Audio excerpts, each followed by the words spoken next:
Hey everyone, and welcome to my channel. Today, we're diving deep into the terrifying world of Reddit stories. Prepare to be chilled to the bone as we explore tales of the unknown, the unexplained, and the downright terrifying. I love reading Reddit stories, and I think they're a great way to learn about other people's lives and experiences. So grab your blankets, dim the lights, and get ready to be scared. In this video, I'm going to be sharing some of my favorite Reddit stories with you. I hope you enjoy them. If you like this video, please be sure to like and subscribe. Okay, let's start. Today's story topic is There's Something in My Backseat. I thought missing my dad's funeral was the worst case scenario. I was wrong. Long drives have a hypnotic effect.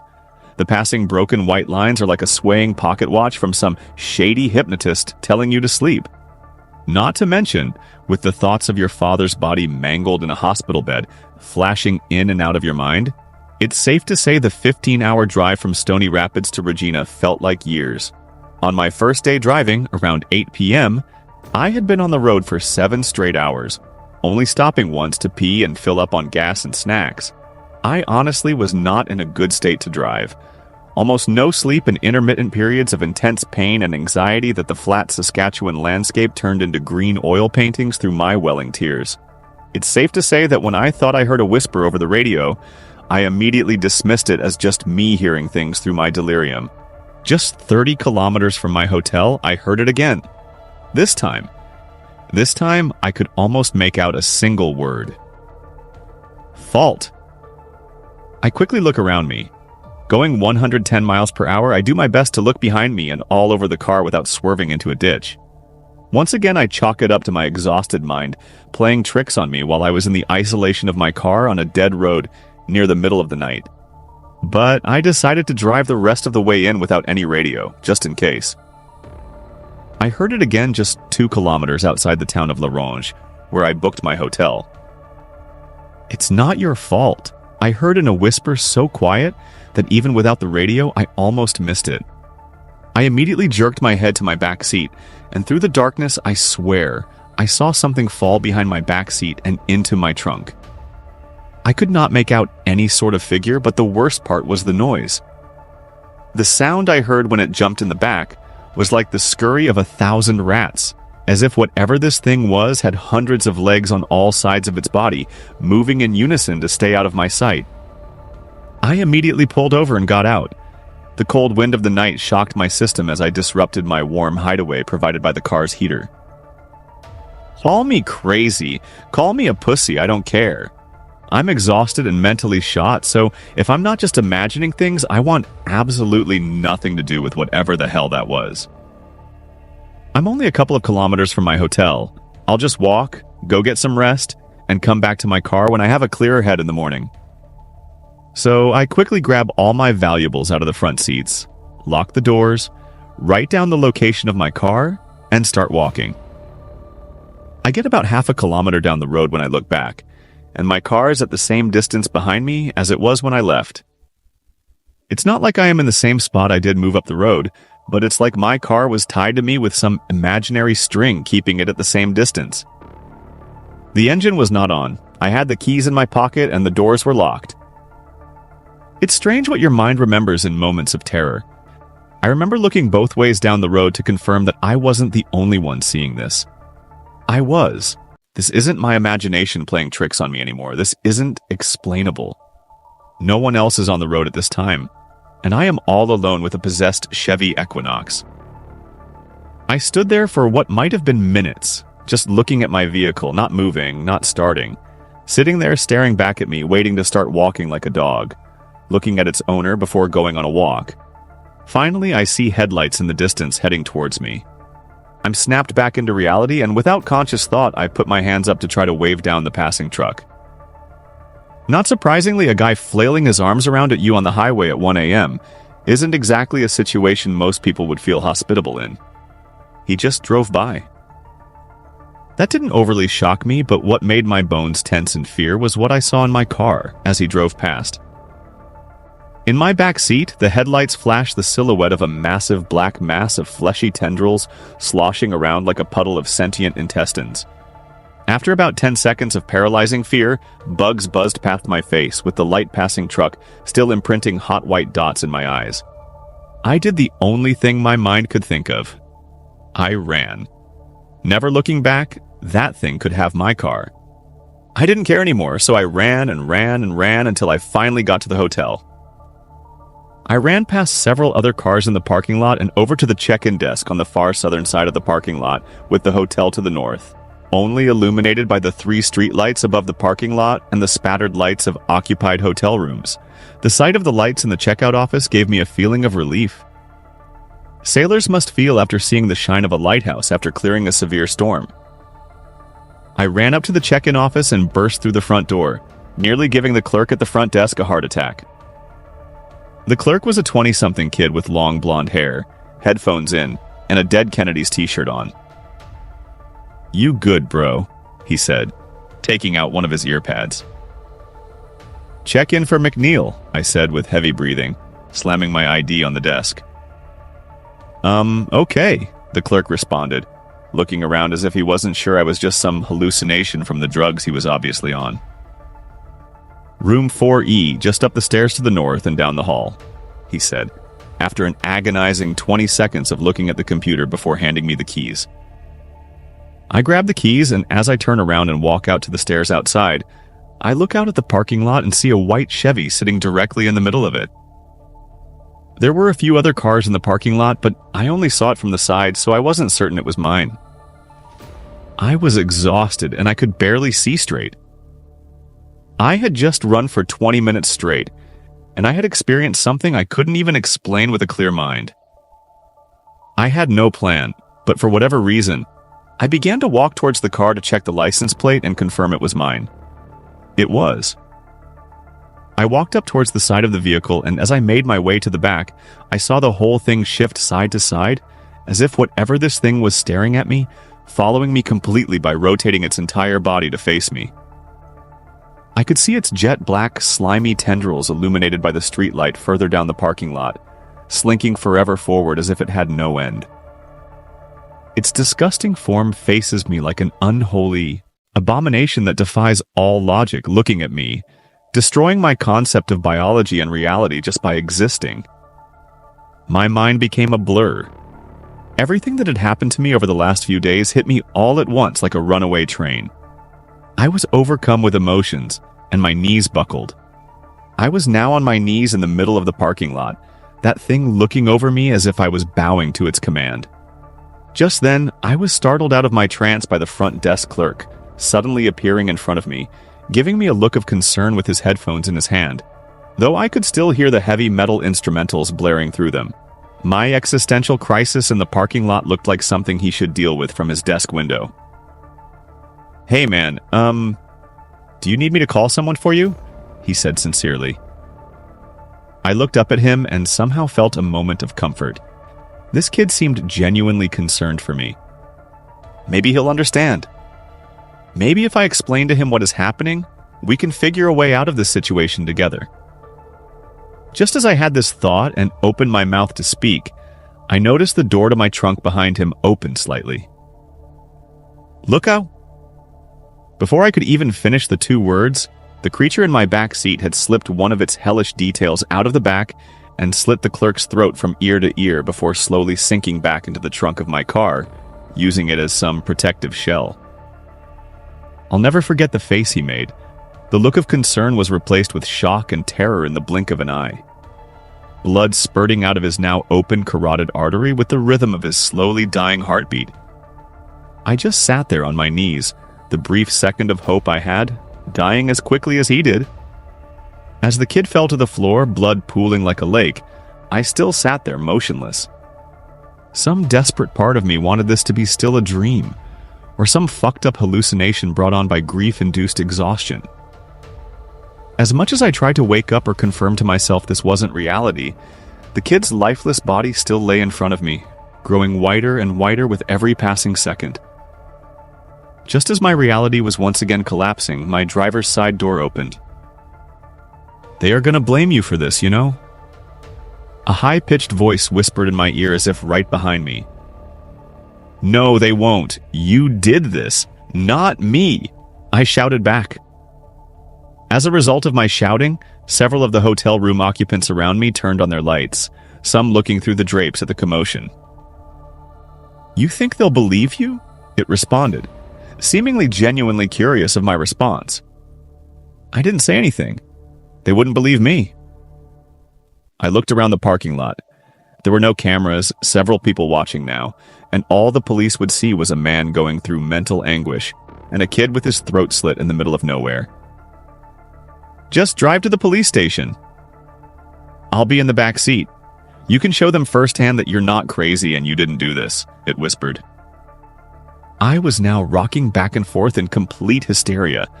I don't know if I was mentally shot or if I had subconsciously wholly given up at this point, but I began to consider it. Realistically, it was right. What options did I have? Either I could get in the car and probably be killed, or I could go to the police alone and try to explain myself and be disowned by my family and locked away in a mental institution or prison for the rest of my life. No matter what, my life was over. I couldn't live with the guilt that I had inadvertently led this kid to a gruesome death. I had to tell someone I couldn't live this way. Either I come clean or I die, and both options seemed equally dreadful. So, against all of my bodies screaming at me to stop, I got in my car. I almost felt a fraction of a second of comfort as I remembered the warmth of my heater, still trapped inside. Once I sat down and closed the door, I felt a sort of stomach-dropping regret I can't even describe to this day.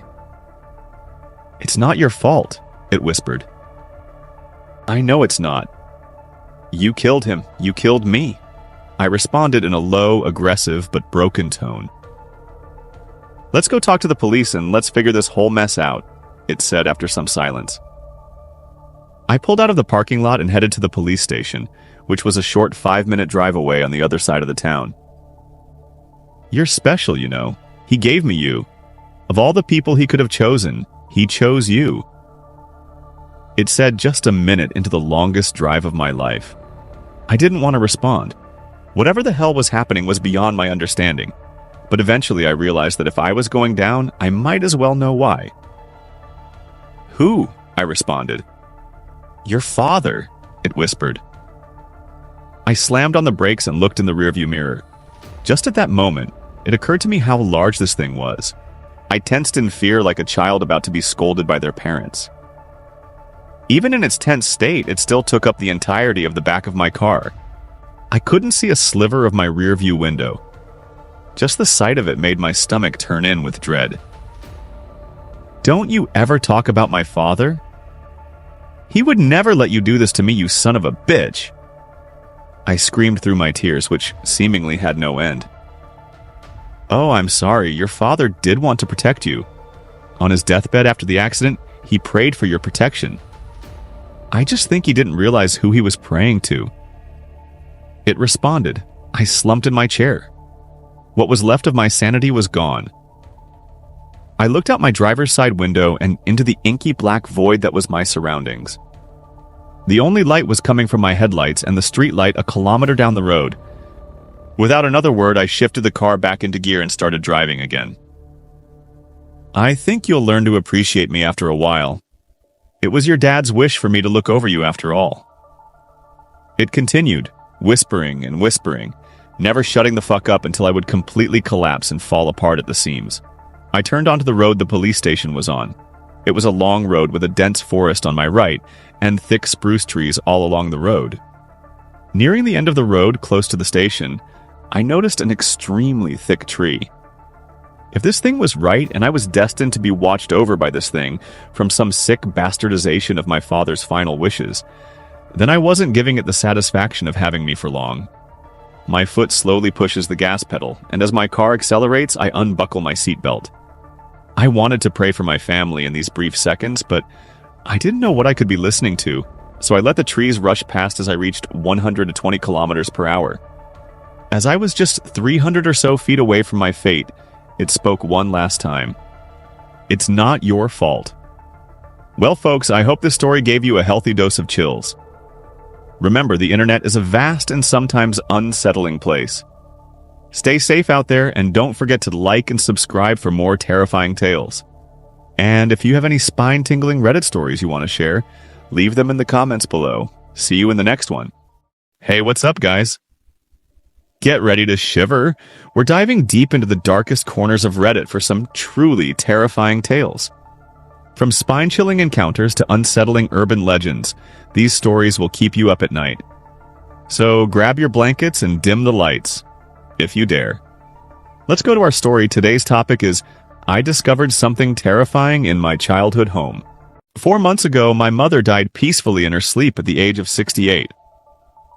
I wasn't exactly heartbroken at her unexpected passing. We had been estranged for over 20 years.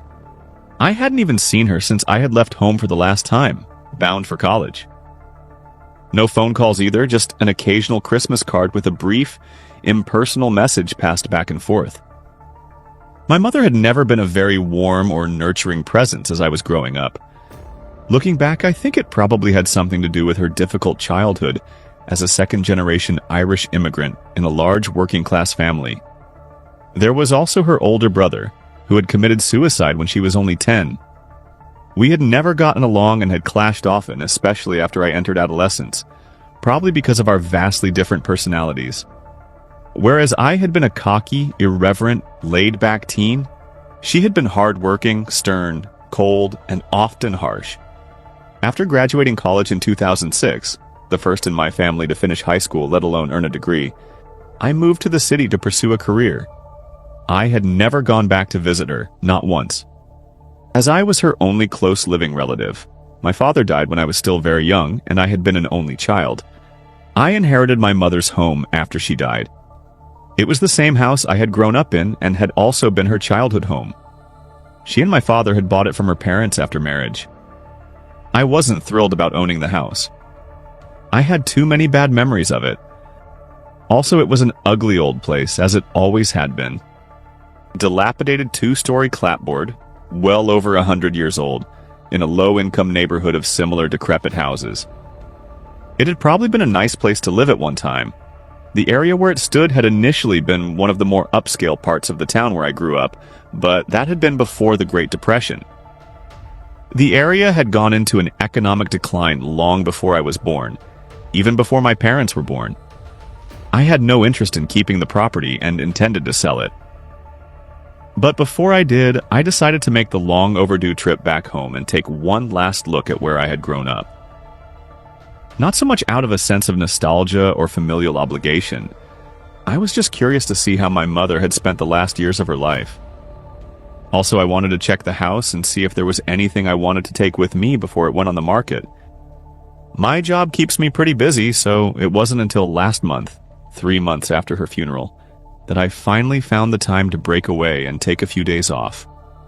It was a gray, dreary day about a week before Thanksgiving, when I finally made the hour-long drive out of the city and back to the town where I had spent my childhood. The old neighborhood hadn't changed much. It was still as depressing and impoverished as I remembered. The same shabby houses, the same tiny, unkempt lawns, the same weedy, cracked sidewalks and bumpy, poorly maintained streets. I parked alongside the curb and got out of my car, taking a moment to stand and regard the house I hadn't seen in over 2 decades. It looked even more bleak and squalid than I recalled as a kid. Peeling paint, sagging gutters, crumbling foundation, cracked window panes. Even when compared to its nearly identical rundown neighbors, it somehow stood out in even sharper contrast, like a testament to all the poverty and hopelessness I had experienced living there. Everything I had fled to college to escape from, vowing I would never be as poor as my parents had been. Already, I regretted having come back. With a sigh, I reluctantly stepped up the walkway to the front door and unlocked it with the key the executor of my mother's will had given me after her funeral. I entered and began to inspect the house. It was remarkably unchanged. At some point, my mother replaced the old analog TV in the living room with a modern flat screen, but apart from that, everything seemed to be precisely the same.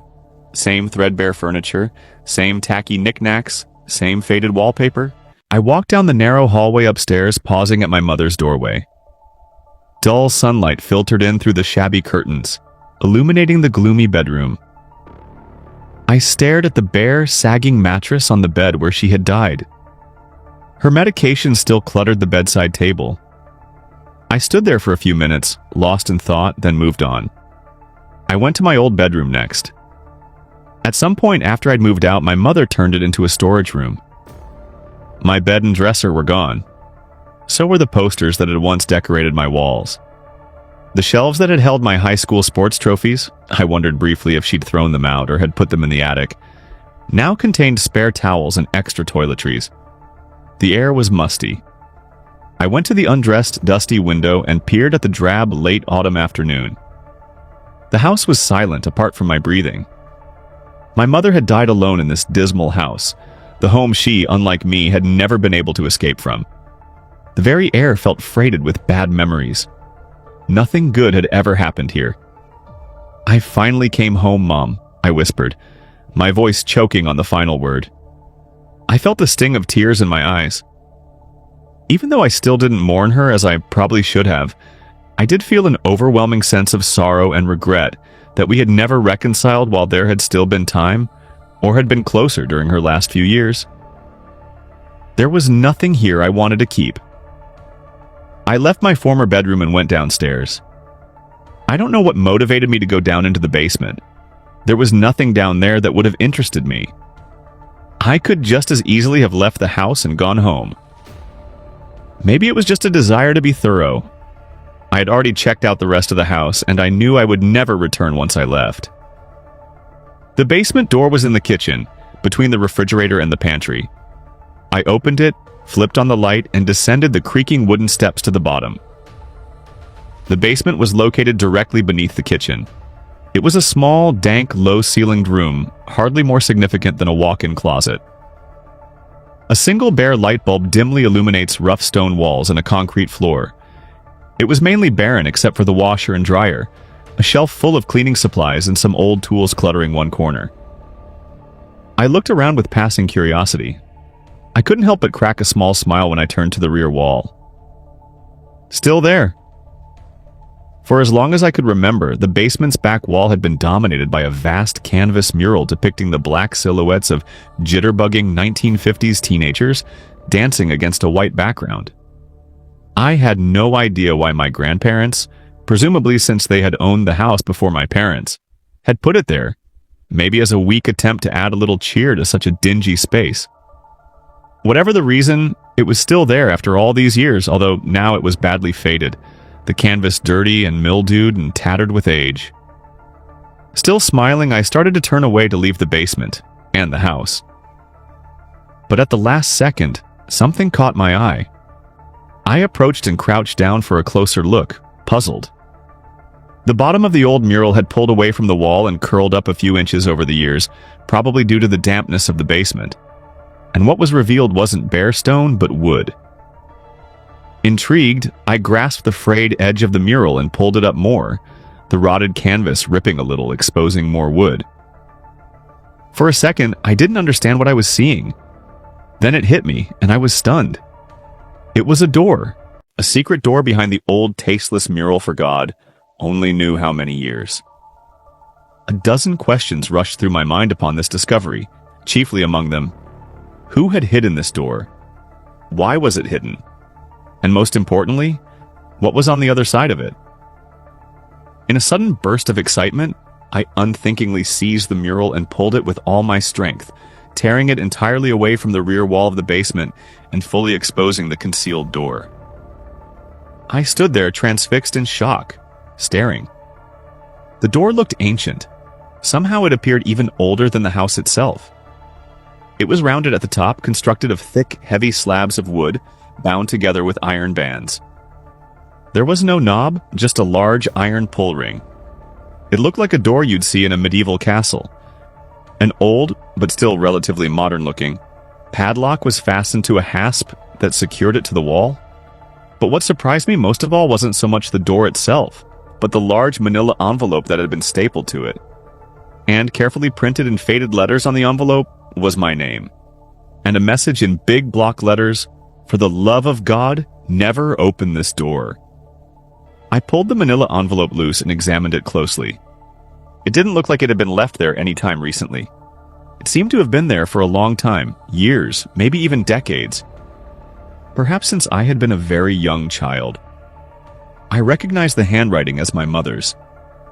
There was something inside the envelope. It felt like some document. I looked at the envelope and it was an ominous warning. For the love of God, never open this door. Then at the mysterious door, the ancient-looking, out-of-place door that had been kept hidden in my childhood home for all this time. Then back at the envelope in my hands. I was utterly baffled. For the love of God, never open this door. So, of course, like the idiot I was, I opened the door before even opening the envelope to examine its contents. I was explicitly instructed never to open my priority, notwithstanding the love of the Supreme Being. But really, who could blame me? Who in my position would have been able to withstand the temptation to act in direct opposition to such a grave edict, regardless of the potential consequences? Curiosity killed the cat, right? A locked door in my old house had remained a secret from me my entire life. It had been kept a secret for a reason. The reason for this was almost undoubtedly detailed in whatever my mother had left for me in the envelope. I could have looked at the envelope's contents for an explanation, but I didn't feel like taking the time to do that. I needed immediate satisfaction. I wanted to solve this enigma as directly and promptly as possible. I needed to open that fucking door. I looked at the padlock. It didn't seem likely I would find the key after all this time. And besides, upon closer inspection, I realized the keyhole had been filled with solder, making a search of the house a moot point. I looked over at the old rusty tools cluttering the corner of the basement. I rummaged through them, thinking I might find a crowbar or something I could use to pry off the hasp. Instead, I found something even better. A large bolt cutter. Perfect!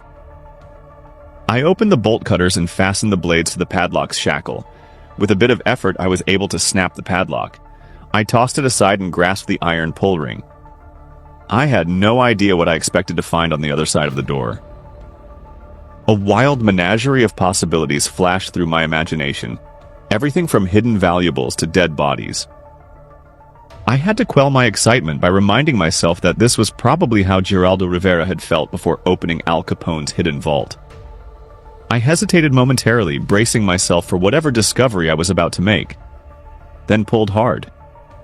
The door opened with surprising ease, given that it had to have been shut for, well, God only knew how long.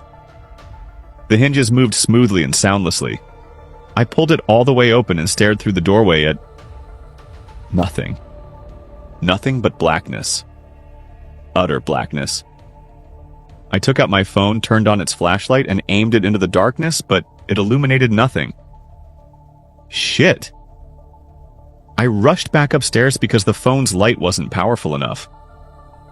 I frantically searched through the kitchen cabinets and drawers until I found the big 4-cell mag light I remembered from childhood. A long, heavy flashlight with a powerful beam. I turned it on to test the batteries, saw it worked, and then scrambled back into the basement. I shined the light into the doorway, and was perplexed.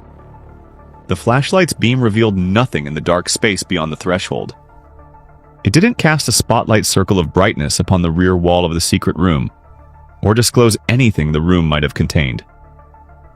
The beam of light seemed strangely diffused.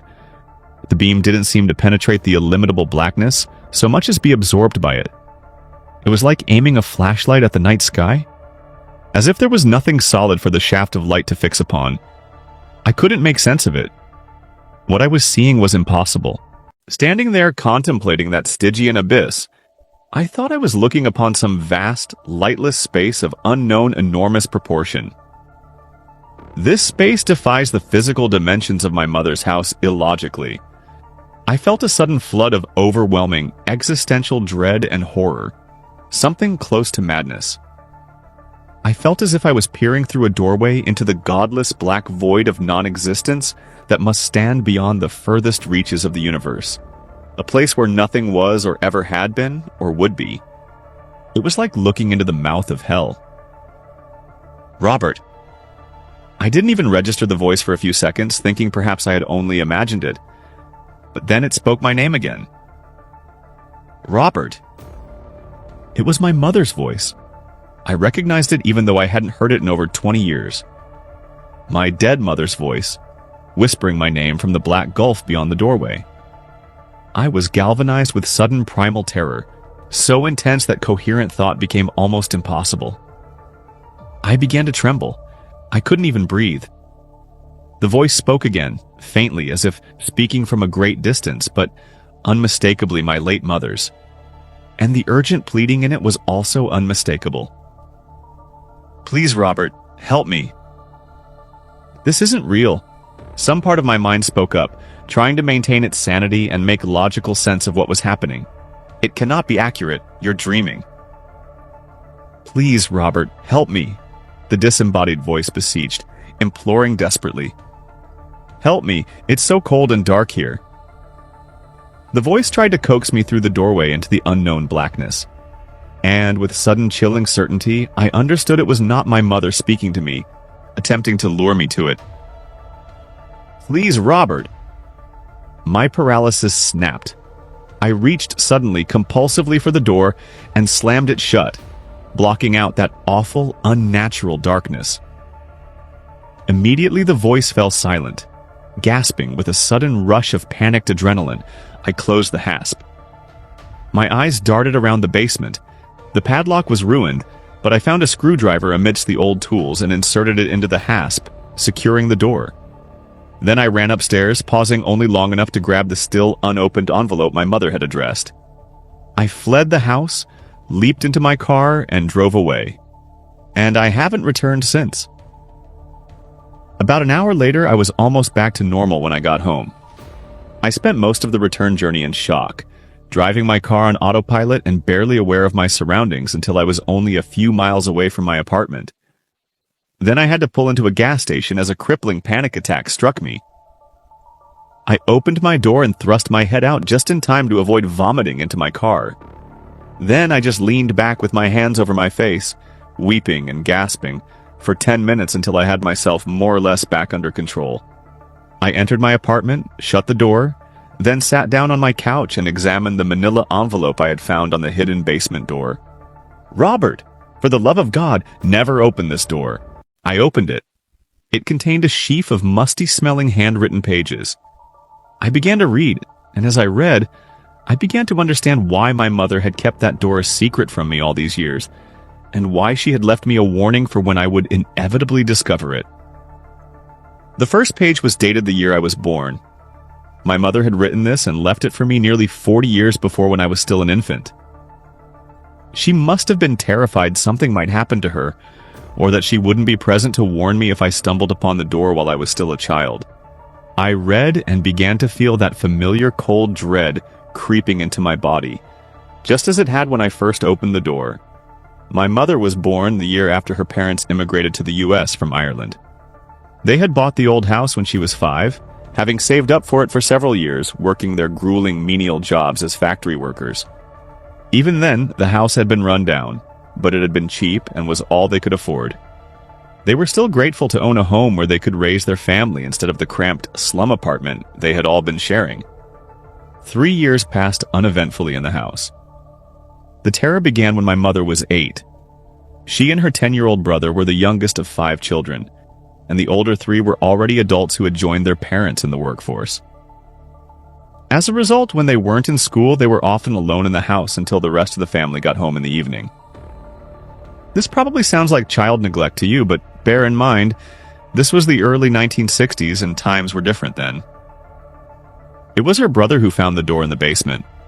At the time, it had been concealed behind a set of shelves that contained old jars of preserves left behind by the previous owner. It was a chilly, windy day during their autumn break from school in late fall. They had been playing hide-and-seek, and he had squeezed into the narrow space between the shelves and the wall. That was how he discovered it. When their parents and older siblings got home, he told them what he had found. Intrigued, their father and her 2 older brothers had removed the shelves, exposing the door. It had been locked with an ancient brass padlock, one of those round railroad locks like you see in old Western films, and didn't look like it had been opened in at least a century. The padlock was so old and corroded that it crumbled to dust when her father gave it a single tug. Their father had opened the door, shined a flashlight, taken a single look inside, then immediately slammed the door. My mother wrote that she had never seen her father look so frightened as he had right then. Never before, and never after.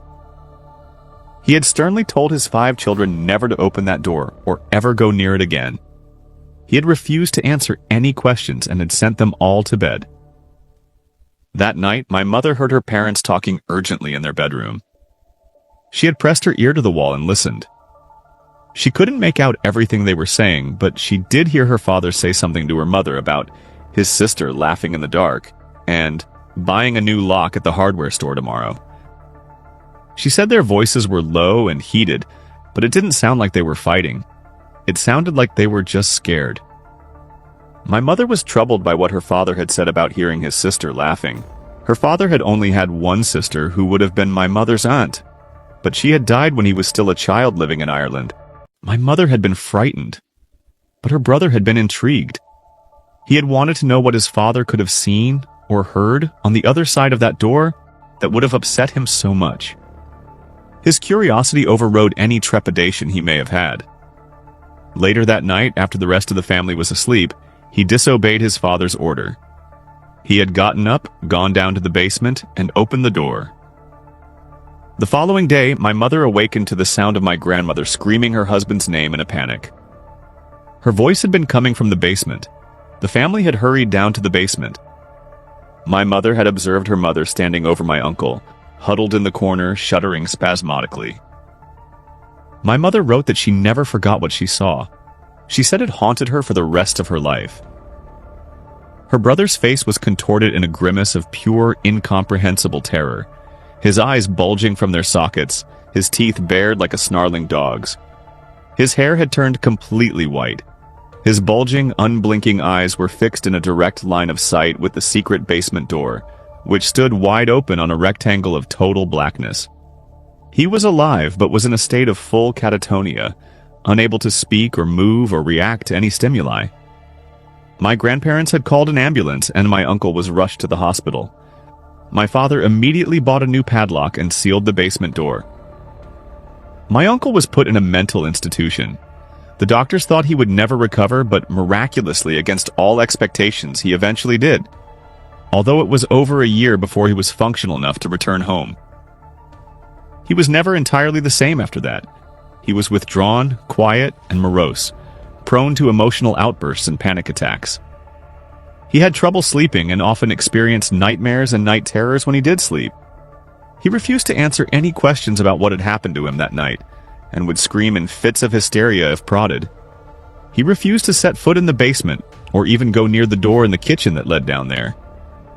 He would become violent if anyone tried to make him. His condition gradually deteriorated over the next year. He lost weight and developed dark rings around his eyes from lack of sleep. He became paranoid and jumped at every sound. My grandparents would have sent him to a psychiatrist if they could have, but they couldn't afford it. One night, after bedtime, he broke down crying and finally told my mother what had happened that night, almost 2 years before. When he opened the door, he heard a voice speaking to him from the darkness. Not a scary or a threatening voice. It was a friendly voice. A voice he even recognized. "Whose voice?" my mother asked him. "Captain Kangaroo," my uncle had stammered to her, referencing a popular children's television show from the time that he had been fond of. It was Captain Kangaroo. He spoke to me by name. He told me I could come inside and play with him in the treasure house. He had stepped through the dark doorway into the gulf of the unknown. "What did you see in there?" my mother had anxiously asked him. My uncle had been quiet for several long moments. Tears rolled down his cheeks. My mother could see fear rising in his eyes as he forced the words out. "It wasn't the treasure house. It wasn't Captain Kangaroo in there. It ... He paused to gulp, then choked out. "There are things in there. In the darkness, things you can see but can't see." My mother had been confused by that statement. Things you can see but can't see, but my uncle hadn't, or perhaps couldn't explain it any better. Reading those words, I felt a chill envelop my whole body, as if hundreds of ice cubes were pressed against my skin. Things you can see but can't see. My uncle told her he had been lost in the darkness with those things, hunted by them, running from them, hiding from them, unable to find the doorway that led back to the basement. "It's bigger in there than you think," he said. "So much bigger. It's endless in there." Until just by blind chance he had stumbled through it, away from that awful, godless blackness. He told her he probably hadn't been in there for more than an hour at most, but time is different inside. It felt like he had been trapped there for many years, perhaps even centuries. My uncle told my mother that he couldn't stand to live with what he had experienced any longer. He said it felt like some part of him had never left that secret basement room and was still trapped there. For eternity. He hugged, kissed, and told her he was sorry, then left her room. My mother was bewildered, frightened, and confused by what he meant in his final words. "I'm sorry." That was the last time she ever saw her brother alive. He had taken his father's straight razor from the bathroom and slit his wrists in his bed that same night. My uncle had been 12 years old. She had never told her parents what her brother had told her the night before he killed himself. They were already so overwhelmed with grief and horror she didn't think they could bear it. But they must have suspected his death had something to do with whatever she had experienced in the basement. They had barricaded the door and strictly forbade the rest of their children from ever going down there again. My grandmother had been the only one to enter the basement to do the laundry, and even then she tried to keep her visits as brief as possible. My grandparents wouldn't allow them to talk about my uncle or his death, and even mentioning his name would cause them to get slapped. As my mother painfully learned early on, they wanted to forget about him and put the whole terrible ordeal behind them. My mother often wondered why her parents hadn't sold the house and moved them somewhere else for a fresh start. Why they had continued to live there after what had happened. She assumed it was probably because of their lack of money. But then, years later, when she was a young woman and married my father, her parents, aging and in failing health, asked her if she and her new husband would take the house from them when they died. My mother said that my grandmother didn't so much offer as beg them to live there. My mother couldn't believe her parents would want the house to remain in the family after the loss they had suffered there. Still, my grandmother had told my mother she couldn't stand the thought of the house falling into someone else's possession. Someone who didn't know about the door in the basement. Someone who might also have children. Reading that, I suddenly understood. Understood everything. I understood why my mother had been so strict and overbearing when I was a child. So overprotective. Why had she always been so moody and serious? Why had she continued to live in that gloomy house with its burden of tragedy and painful memories all those years right up until the day she died? I understood why she had hidden the door behind that old mural, warning me if I would someday uncover it after she was gone. She had been guarding that door, guarding the door to prevent some unfortunate, unknowing soul from opening it and being lured into the darkness by a familiar, trusted voice, as her brother had been. I understood something else. I could never sell that house. I had to keep it and take up my mother's mantle as its guardian for the rest of my life. There is something in the darkness beyond that old wooden door. Something terrible that doesn't belong in our world. Something unnatural and unholy. Something you can see, but can't see. Thanks for joining me on this terrifying trip through the depths of Reddit. I hope this story gave you a good scare. Don't forget to like and subscribe for more chilling content. See you next time. Hey, what's up, guys? Welcome back to the channel. Today, we're venturing into the depths of Reddit to uncover some truly chilling stories. From paranormal encounters to unsettling personal experiences, these tales are guaranteed to send shivers down your spine. So grab your headphones, dim the lights, and prepare to be terrified. Today's our first story topic is I played hide and seek with my son and found something terrifying. During quarantine, my 4-year-old and I played a lot of hide and seek. Well, hide and seek with a few extra rules. 1. I'm the only one that hides. He doesn't want to. 2. I have to call out "you-hoo" every few minutes, otherwise he'd never find me. And 3. When he gets close, I pop a hand or foot out of my hiding spot, and he shrieks, "I see your feet, ah ha ha ha ha!" 4-year-olds are really stupid, okay? And I didn't exactly have the money to buy him a ton of toys. We just moved into this house a few weeks ago. The rent took up nearly my entire paycheck. I got all the furniture from FreeCycle, we ate beans and rice often, and I was still driving around a 20-year-old car. "Hide again," Benjamin said, tugging my hand. "Hide again." "But it's almost bedtime. Please?" "Okay, but only one game, okay? Go count in the kitchen." He ran around the corner as fast as he could. 1, 2. I ran through the living room, and then I saw it. The hall closet. Perfect. I opened the door and ducked inside. It was a tight fit, all those scratchy, furry old coats pressing against me, but it was worth it. Because the better the hiding spot, the more time I got to myself. I pulled out my phone and started browsing Reddit. Soon his muffled footsteps sounded around the dining room. I waited a minute. When he didn't seem to be coming my way, I cracked the door. "You-hoo!" I called out. Footsteps grew louder. I heard his muffled giggles as he walked towards me, and then he started going up the stairs. What an idiot! I cracked the door open a little further, just in time to see his little feet disappear from the landing. Then I shrugged. More time for me.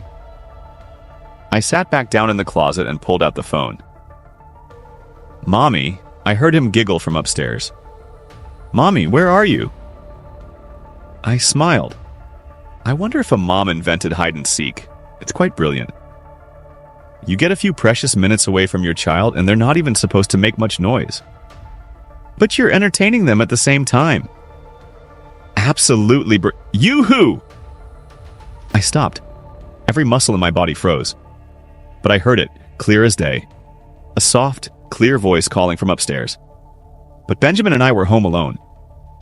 Oh God, someone's in the house, and Benjamin... I burst out of the closet. "Benjamin, where are you?"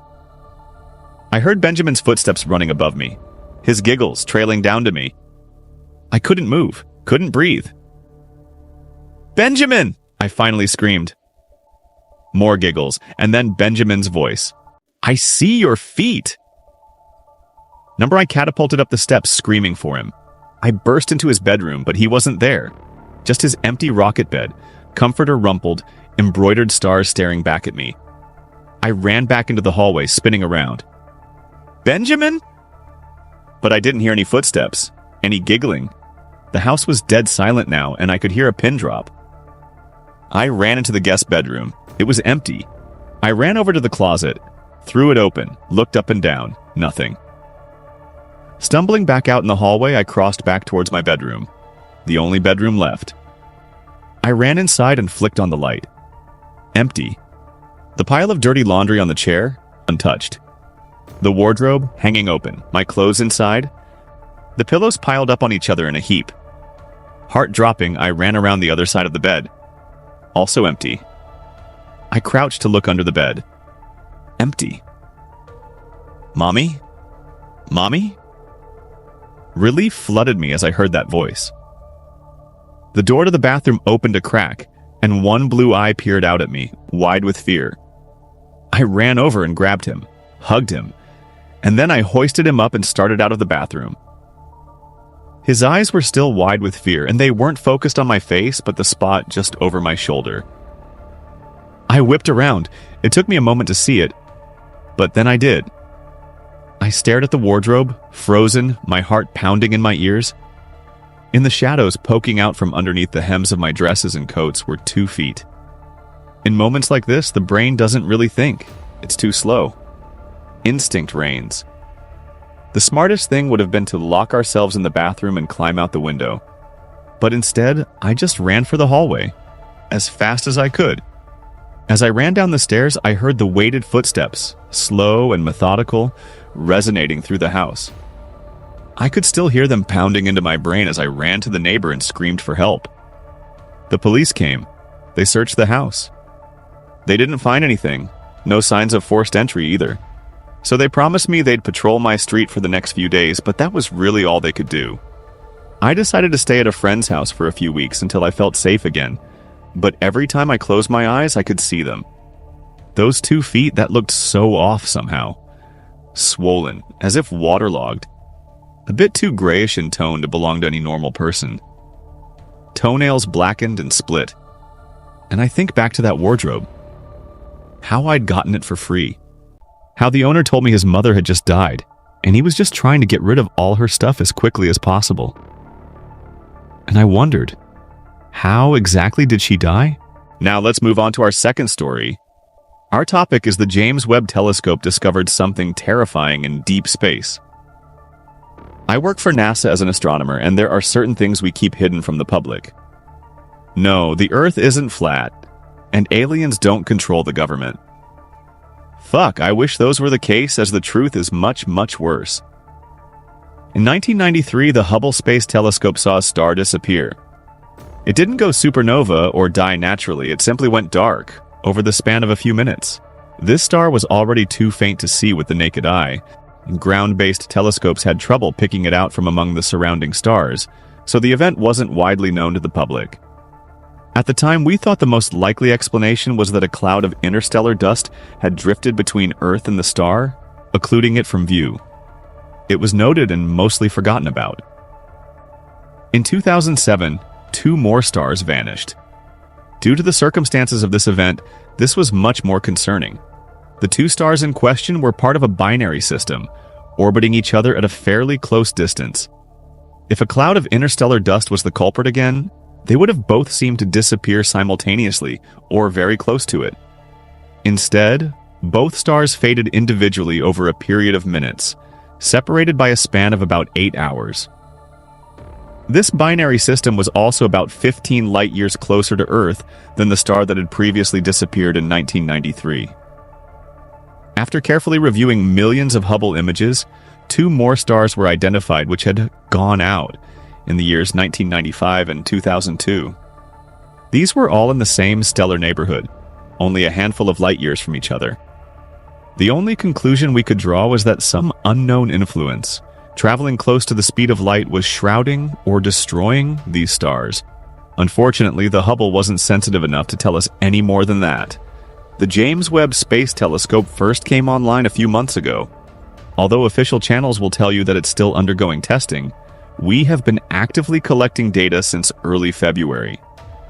One of the first things we did was to aim the telescope at the regions of space occupied by the vanished stars. If they were being blocked by dust clouds, a hope some of us still held onto, the increased sensitivity of the JWST may have been able to see through them and confirm that the stars were still there. Unfortunately, we had no such luck. The first 3 stars that had disappeared were still completely dark. Gravitational wave detectors, though, soon found something odd.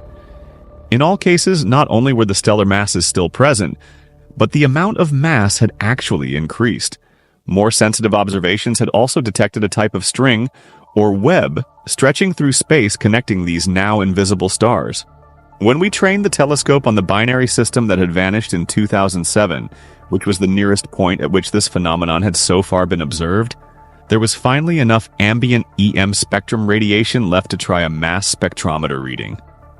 If you're not aware, mass spectrometry is an incredibly useful process, where by measuring the patterns of light wavelengths emitted or reflected by an object, we can learn tons of useful information, such as its temperature, speed, and direction of movement, and chemical composition.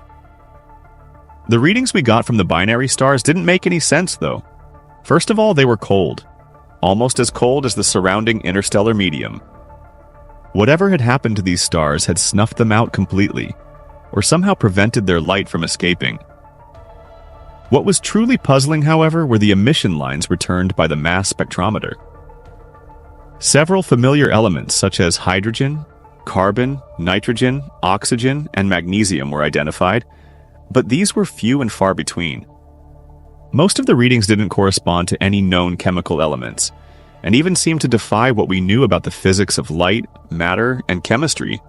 This massive star-spanning structure was primarily composed of materials that we didn't even have names for, and may not even have been matter as we understand it. Speculation ran rampant. Obviously, such a thing couldn't be a natural phenomenon. Finally, we had proof of extraterrestrial life. But what was this thing we had discovered, and for what purpose was it being built? The leading hypothesis was that we were looking at a series of Dyson shells, massive solar collectors built to completely envelop stars in order to capture 100% of their energy output. Such a concept had been envisioned in the early 20th century as a potential source of energy for an interstellar civilization. Ever since then, the idea had found its way into popular science fiction. The construction of these massive structures had actually been theorized to be one of the first signs of intelligent extraterrestrial life that we may someday detect. It seemed that day was today. The theory still didn't explain everything, though. First of all, there was the impossible speed with which the stars were covered. Constructing a Dyson shell from scratch in a matter of minutes was beyond even the wildest speculations of scientists and sci-fi writers. Then there were the mysterious filaments that connected the shells over distances of light years. No one had any idea what purpose these could serve, or how they could even be built. Everyone at NASA was fascinated by this mystery. In hindsight, we may have been better off if we had never discovered the truth. Less than a month ago, the JWST detected a series of unusual energy bursts emanating from interstellar space. These were occurring at the very edge of a star system approximately 12 light-years from the binary system that vanished in 2007. As we focused the telescope on this system, we soon determined that these were not natural phenomena either. The energy signatures, which were still flashing intermittently, matched what would be expected from thermonuclear and antimatter-based explosions, along with several other types of energies that we couldn't identify. These explosions, although still not visible to the naked eye on Earth from that distance, were absolutely tremendous in magnitude, easily billions of times more powerful than any nuke that humanity could conceivably build. After experimenting with the telescope settings, we were able to get a clearer picture of what was going on. The tip of one of the interstellar filaments that linked the Dyson system was passing through the Oort cloud of the distant star system, approaching its sun. And whoever lived there was fighting back. Their weapons were able to slow the thing's advance, shattering, breaking off, and vaporizing planet-sized chunks of the object, but it seemed to be rebuilding itself almost as fast as it was being destroyed. After less than a week, the explosion stopped. It seems that they had run out of ammunition. In the void between stars, we knew that these things traveled at nearly the speed of light, but as we watched it approach the inner star system, its pace slowed as it swelled in size, preparing to devour the system's star. We quickly trained the telescope's mirrors on the doomed sun. We were about to watch whatever this thing was blot out another star, but in real time. We all held our breath as we watched the projected image of the main sequence star, slightly larger than our own sun. At first, nothing seemed to be happening, but soon a small shadow appeared on the edge of the luminous orb, soon followed by another shadow, and then a third. The shadows began to converge, forming a strange yet somehow familiar pattern as they blocked out the star's light. "What are those?" one of my colleagues gasped. "They almost look like..." She paused as if afraid to say the next word for fear of ridicule. I, however, had no such hesitancy.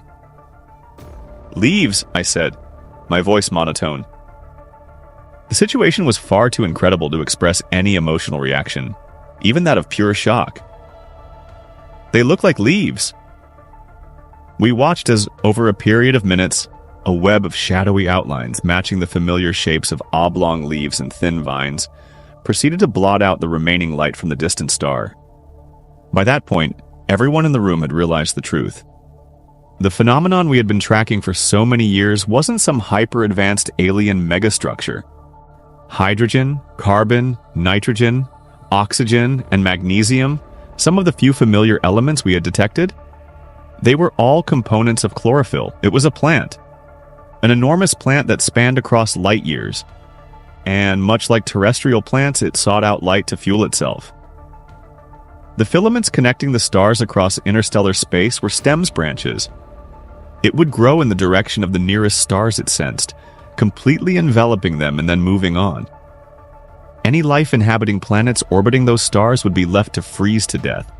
Or perhaps even worse, it was possible that the plant would devour those planets to add to its mass as well. Everyone was silent as the telescope continued to gather data. Eventually, after what seemed like an eternity, a young astronomer spoke up from the far end of the room, addressing our supervisor. "Sir, we've begun to detect the formation of another tendril, leaving the system. Its vector is..." He gulped. He didn't need to say any more, but he did anyway. "It's heading directly for our sun." "How much time do we have?" the supervisor replied grimly. "Judging by the time lag, distance, relativistic properties, and previously observed speeds of this thing, I'd estimate no more than 27 years, sir." 27 years. We had just watched this galactic weed overwhelm a civilization that was, at the very least, thousands of years ahead of us technologically, and we had less than 3 decades. I'll probably be found and silenced for posting this, but I don't care. I have to tell someone. I can't keep this a secret any longer. When the sun turns black and the world begins to freeze, at least you'll have some idea of what's going on. Small comfort it may be. Did these Reddit stories chill you to the bone? Let me know in the comments below which one scared you the most. And if you enjoyed this terrifying journey, be sure to like and subscribe for more spine-chilling content. Until next time, sleep tight if you can.